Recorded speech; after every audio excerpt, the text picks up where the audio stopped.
हम लोग बड़े भाग्यशाली हैं। पूज्य श्री महाराज जी का मंगलमय दर्शन हम लोगों को हो रहा है, श्री पथमेड़ा महाराज जी का। इसलिए महाराज जी काफी समय से पुराणों को देखने से मन में एक बात आती है, आज हिंदू सनातन वैदिक समाज जो विखंडित हो रहा है, उसके कई कारण हैं। उसमें एक मुख्य कारण है सत्संग का अभाव।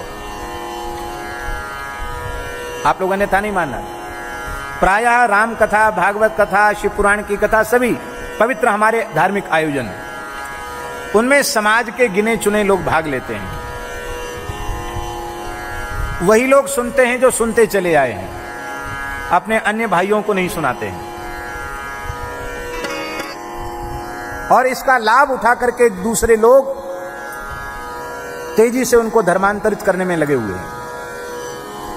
और जो जो धर्मांतरित होते चले गए, वे सबके सब हिंदू धर्म का प्राण, वैदिक सनातन धर्म का मूल गाय, उसके विरोधी होते चले गए।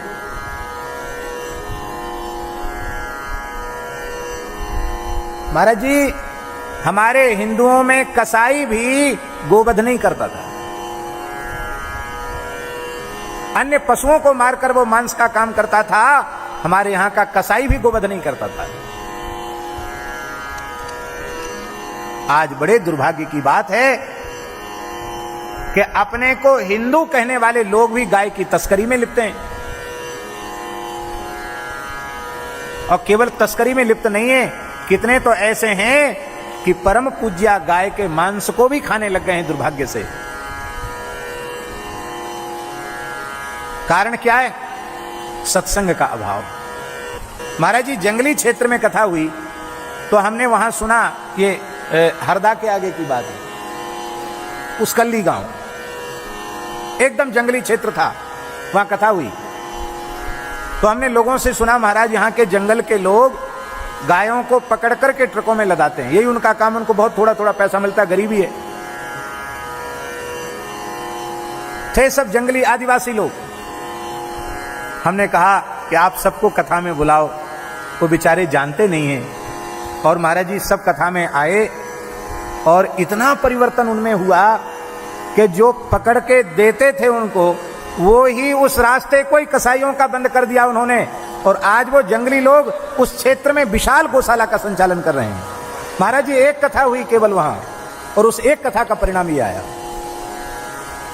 स्कंद पुराण का जब हम मूल पारायण कर रहे थे तो एक वाक्य पढ़ करके हमारा हृदय भराया, आंख भराई। सृष्टि के प्रकरण में व्यास जी लिख रहे हैं, गोरक्षा के लिए ब्रह्मा जी ने शूद्र वर्ण का निर्माण किया। गौ और ब्राह्मण, इन दोनों की रक्षा के लिए ब्रह्मा जी ने चतुर्थ वर्ण की सृष्टि की। तो हम इसलिए कह रहे हैं, हिंदू समाज के अंतिम व्यक्ति तक को भी कथा में बुलाना चाहिए, बिठाना चाहिए, आदर पूर्वक बिठाना चाहिए, प्रसाद भी देना चाहिए, जिससे वो सत्संग प्राप्त करके अभक्ष भक्षण के पाप से मुक्त हो, अपेय पान के पाप से मुक्त हो, अगम्य गमन के पाप से मुक्त हो। और कोई बुरा माने तो भले ही बुरा मान जाए। उच्च वर्ण के लोग जो अहंकार में जीते हैं, उनमें कम परिवर्तन होता है, पर सत्संग के द्वारा जो अंतिम व्यक्ति है उनमें परिवर्तन जल्दी होता है, शीघ्र होता है, ऐसा हमारा अनुभव है। पर होता यही है, चाहे शहरों में कथा हो चाहे गांव में कथा हो।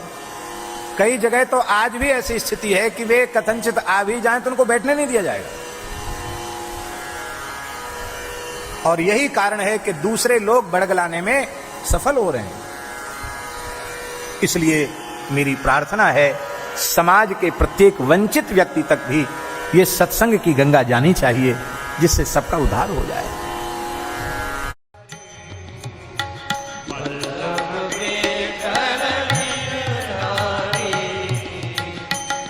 No.